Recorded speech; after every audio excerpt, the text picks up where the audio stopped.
Hello, everybody. This is Pastor Willie, and this is the encouraging word for today. And it's great to be back with you as we encourage each other from God's word.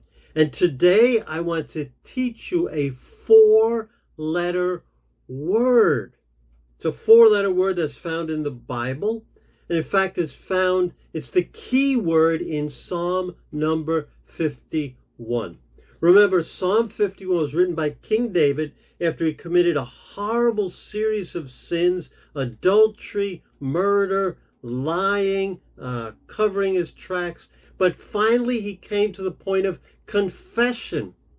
And Psalm 51 is that confession where he admits what he did wrong. He owns it, and he asks for God's forgiveness and restoration.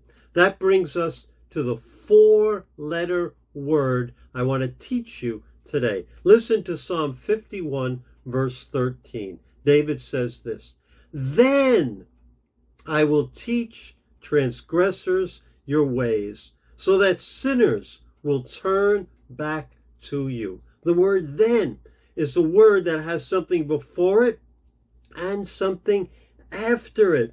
God is in the business of before and afters. He's in the business of giving you a then in your life. David failed horribly, failed, whatever you want to call it, brokenness, just affecting many people.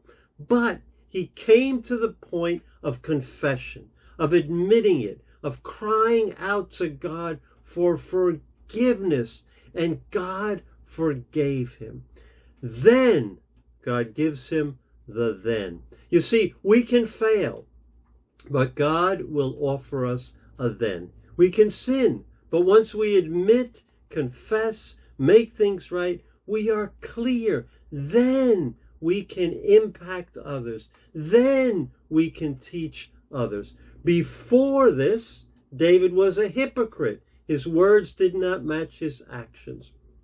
But once he confessed and was forgiven, he had the experience. He was the example. Then he could teach sinners God's ways. Then God could use him. And God used David's greatest failure in a powerful way. So much so that 2,000 years, more than 2,000 years from that time, it's impacting our lives. So every time you go through a failure, every time you go through the hardest time in life, remember that God will give you a then.